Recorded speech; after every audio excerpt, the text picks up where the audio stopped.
So in this question it is given that the length of a second hand in a watch is 1 centimeter. The change in velocity of its tip in 15 seconds is. Now let us consider a clock here. Let us assume this is our second hand. Length of this second hand is given as 1 centimeter. Second hand will be generally completing its rotation in 60 seconds, which is 1 minute. In 15 seconds, it will be completing 1/4 of the rotation. Means the second hand, if it has started its journey here, after 15 seconds, it will be in this position. First, let us find out the speed of the tip of this second hand. In 60 seconds, it will be completing one rotation. If r is the radius, it will be covering a distance of 2 pi r in one rotation.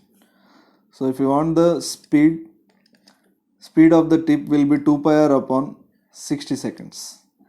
Radius is given as 1 centimeter here. So this will be pi by 30 centimeters per second. This is speed of our tip. Now we want the change in the velocity of its tip in 15 seconds. Initially velocity of the tip will be in this direction and finally velocity of the tip will be in this direction. Now let us assume this is our positive x direction and this is our positive y direction. So initial velocity vi bar, we can write it as pi by 30 in positive x direction, which will be I cap.